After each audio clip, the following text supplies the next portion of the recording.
Holy shit, that was insane. That was actually insane, man. Listen, it's pretty much done now, innit? I mean, it's not done, yeah, but it's pretty much is done.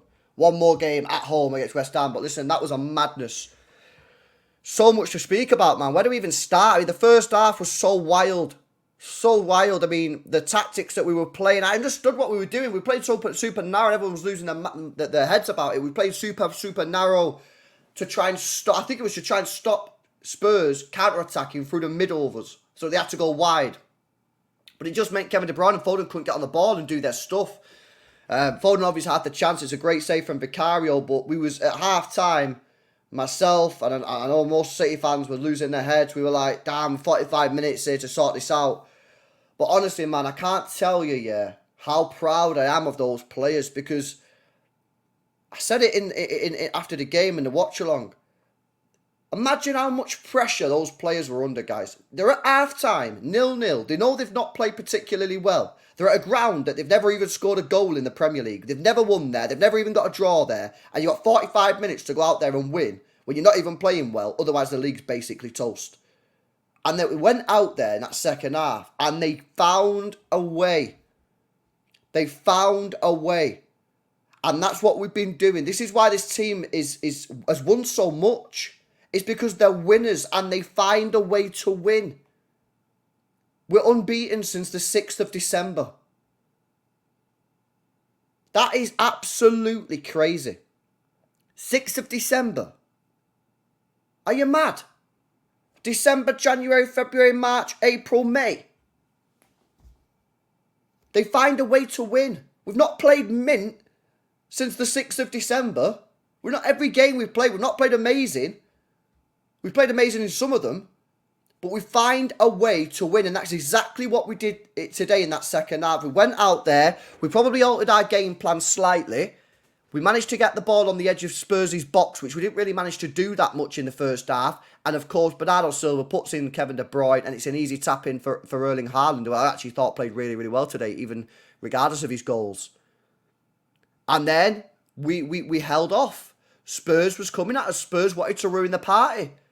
Yeah, there was no Spurs asked about like Arsenal winning it today. They was trying. And they came wave after wave of attack. And we defended. And listen, maybe got a little bit lucky with some of the finishing. Some amazing saves from Stefan Ortega. It has to be said. Wow. Wow.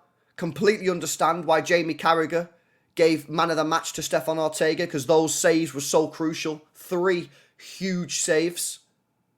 And we held out under enormous pressure.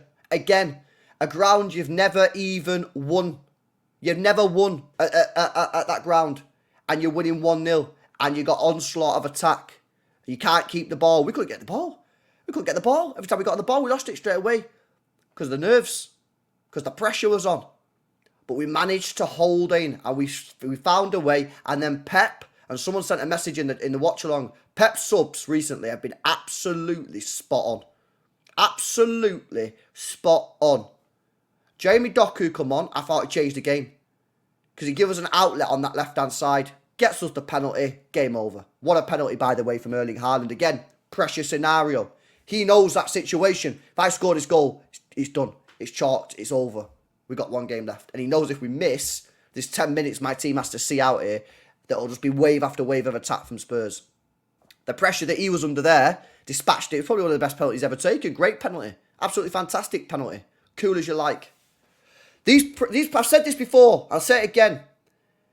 These players thrive under pressure. When we drew 0-0 against Arsenal, we all came away from that knowing pretty much that we'd have to win 9 games out of 9 to be able to win this Premier League. 9 games out of 9. And what have we done? We've won 8 out of 9. There's 1 left. They thrive under pressure. I think these City players are weird, man. I think they low-key like being second and third and chasing down the path. I think the hunters, they don't want to be at the top, man. They don't want to be at top. Boring. They want to be second, third. You know what I mean? Everyone's like, oh, City are worse this year.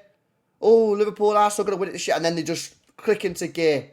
Boom. As soon as it gets to March and they realise they're 5 points behind, they go, we should probably start playing now. Oh, by the way, we're going to have to win every single game for the rest of the season. And of course, there's still one game left. I ain't celebrating the league. I'm celebrating this win, because this win was a massive win. One game left. But there should be no reason this team now cannot go out there on Sunday and win that game, you know. I think everyone now is just like locked in now. We're at home in front of our fans and they know, win the game, 1-0, you win the league.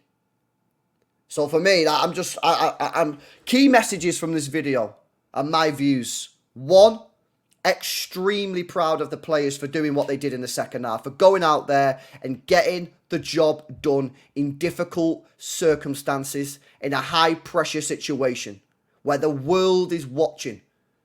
Yeah, the eyes of the world was watching this game tonight, seeing if City would crack. And they went out there and they got the job done. Stefan Ortega, name your price, name your salary, name your wage. Whatever you want, we'll give you. Because I'm telling you now, he walks into 99% of the teams in Europe. Name me better... This is a challenge for the comment section. Name me better goalkeepers in the Premier League. I think he walks into pretty much every single one. I take him over Raya. I take him over Onana. Yeah? I take him over... I just take him over a lot of goalkeepers. I take him over pretty much everyone. Fair dues for Karl, who actually played quite well tonight. Made a couple of decent saves, but he is unreal. And to have a goalkeeper like Ortega, where when Ederson gets injured, which he seems to get injured in game a lot, I don't know why, but he just seems to get clattered into every single time.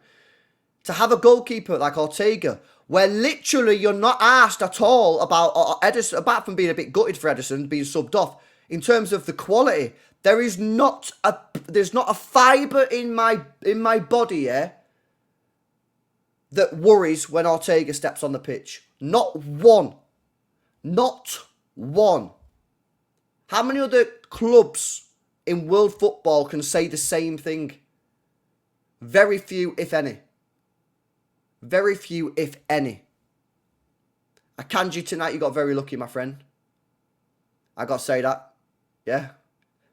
If that guy scores, all the praise, all the PR I've been giving you this year, man, because I've been your #1 fan. If you would have fucked that up, bro, I'm tearing the posters down. I'm tearing the posters down, man. But listen, you know, you don't have it all your own way. Sometimes mistakes happen. We got away with it today. Brilliant from Ortega. Kovacic again, I thought was very good. Haaland, impressive. Pep, amazing. And it's one more, guys. One more game. This Sunday. Let's do it, man. Let's do it. Guys, smash a like. Subscribe to the channel if you're new. Make sure you leave your comments in down below. And guys, I'll catch you in the next one. Player ratings tomorrow, by the way. Player ratings tomorrow. Let's have it.